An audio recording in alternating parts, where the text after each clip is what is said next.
The awakening journey is literally like cracking the most complex puzzle on planet Earth. If you think that the way to get to your freedom and happiness is to jump out of the human experience and just get to 11th dimensional consciousness and feel oneness, you've misunderstood the awakening journey.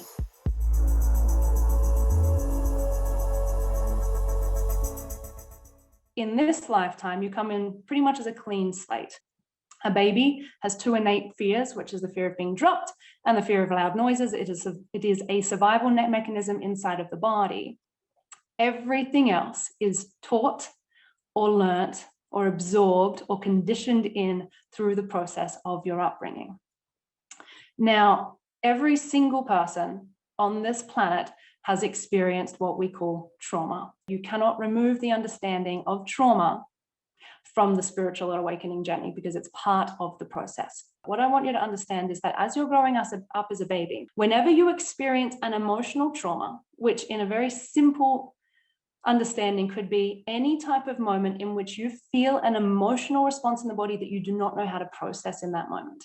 This is what is called a fragmentation moment. The trauma causes a fragmentation in your psyche every single time. And depending on what the environment is around you will depend on the parts that you create and what you do with those two parts. I'll give you an example. Okay, let's say that you're 4 or 5 years old. A young girl, she was a really happy little child, very bubbly, lots of energy, very, very loving.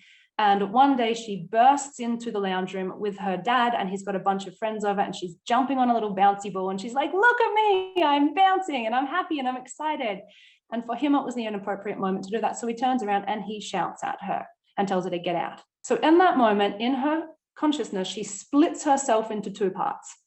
The part that is happy and extroverted and joyful and loud, and the part that is introverted and shut down and shy. So bang, two separate parts.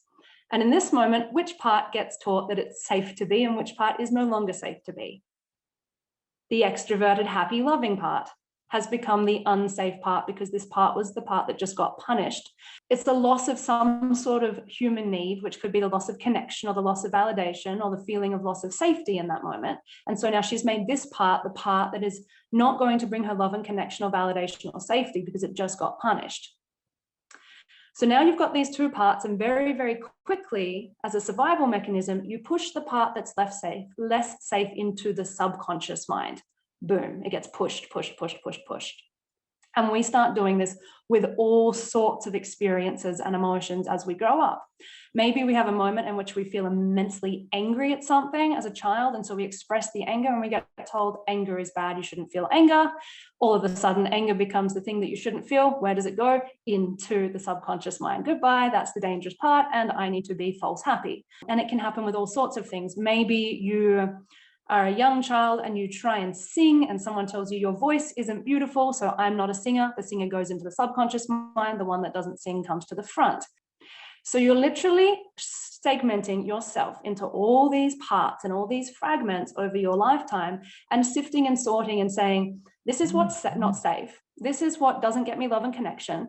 This is what feels bad. This is what results in punishment or some sort of negative emotion. And so I'm going to push that away as far as I can, and I'm going to start bringing the other parts of my identity forward. Inside of this, you may also be being conditioned that what gets you love and connection is being intelligent. So your intelligence will be nurtured. And every time you do well at school, then congratulations, you receive love and connection and validation from your family. So the intelligent part comes forward. And the stupid part is the one that feels unworthy. So the stupid part gets to go into the subconscious. So that by the time you are an adult, you literally have what feels like many different parts inside of you, all functioning, all in different areas of your consciousness. We all have multiple parts living inside of us. Throughout your life, you have decided which parts are the ones that are going to get you your basic human needs met. Whether you know this or not, that is what you're pushing to the front.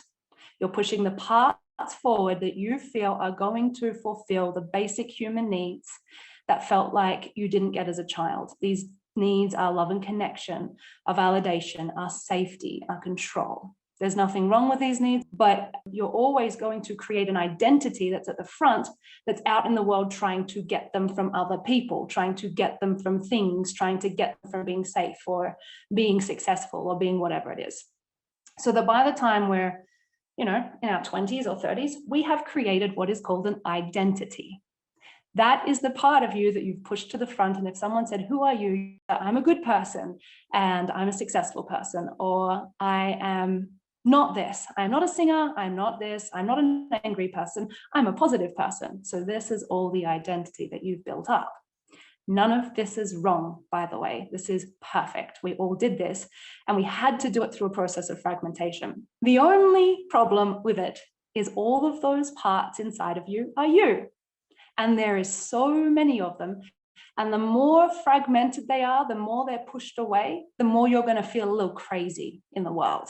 And here's where it gets really fun. The parts of you that you have been taught or that you have learned are unsafe or not good to be. And that is not just, the extrovert or the beautiful one or the powerful one. It's also the emotions. So it's the angry one, the depressed one. So what happens when you repress them or push them away really, really, really far is that the parts that you've repressed the most start to get mirrored back to you in the relationships with other people. Everything is reflecting back to you the parts of you that you've pushed away the most, especially in a moment that's called a trigger. A trigger moment is a moment in which you have just become aware of a part that's pushed into your subconscious. The bigger the trigger, the more you've rejected that part. When you get triggered, it feels like one of these parts comes to the surface and overtakes your body. You can't help it.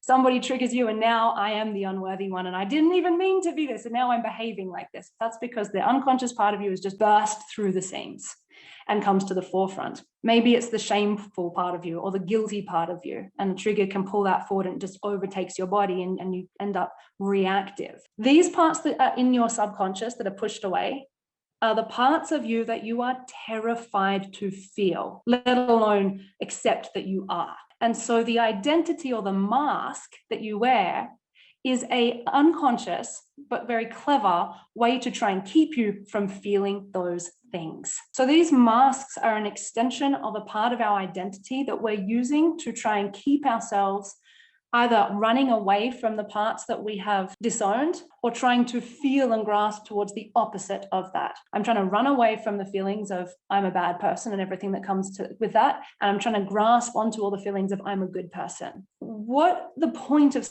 starting to see these masks is number one, to start to become aware of them. You can't even begin to put yourself back together if you're not willing to turn around and look at yourself and your behaviors, because that is usually the keyhole into what's going on underneath that. And most people just become the mask and say, oh, I'm just the mask, and that's it. They don't go any further. No, there's a reason for that. So you've got to start to watch yourself. This is how your awareness starts to expand. You've got to watch your behaviors and say, wow, I just became a people pleaser. Nothing wrong with that. Get interested. Super fascinating. Man, I just turned into this is another good one. I love this one. The clown. All of a sudden, I'm laughing at everything, or I'm making jokes and I'm doing this thing. Sometimes that is a defense mechanism. I am now moving into being the clown to keep the attention on being the mask rather than having a look at the discomfort that's underneath me. When you notice a mask coming up, become aware of it. That is number one. You must become aware of it.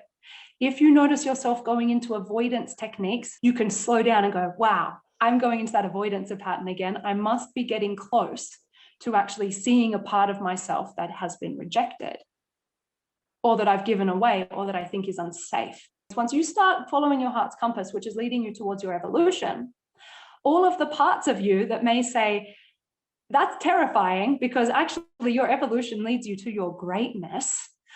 All the parts of you that have learnt that is unsafe are going to pull back on you and say, oh, hell no, you don't. Don't you even think about getting big. Don't you even think about stepping into your greatness. Don't you even think about becoming enlightened. Who do you think you are? I'm going to pull back on you. These parts of ourselves that we find, when you find them, most likely you will not like them. The reason you don't like them is because you've judged them. The judgmental part of you is the part of you that says, I like this, I don't like this. This is bad, this is good. This is right, this is wrong. And so everything you've pushed into your subconscious, you've basically said in many ways, bad. Wrong, shouldn't be that. Now, a lot of us judge the judgmental part of ourselves. However, I just want you to have this little seed placed in your consciousness right now, that without the judgmental part, you would never have created parts or polarities, which means you would never know the experience of coming back together. What you're going to be working out over the next 8 months, plus the rest of your life, is how to build what is called an unconditionally loving and compassionate relationship with these parts. You can think about them as actual people, because they are actual people. That's the part of you that was an actual person in that moment. And so put that person, that version of yourself in front of you. And in this moment of them acting that way, I guarantee they feel like they were lacking some sort of basic need. Did it behave this way out of an attempt to try and protect you, save you, look after you? Was it emotionally repressed, didn't know how else to behave? They're here right now, ready to build a relationship with you. If you're willing to actually look at them and ask, what is it that I can do for you? What do you need from me? When you push away the parts of yourself that are suffering, which you think play out, this is what self-rejection is called. Integration looks like this, seeing these parts differently. This is a part of yourself that you're going to learn how to understand and have a relationship with, if ever you want to feel free. There is 1,000 pathways that don't work when it comes to healing, and your internal parts will teach you exactly what that is.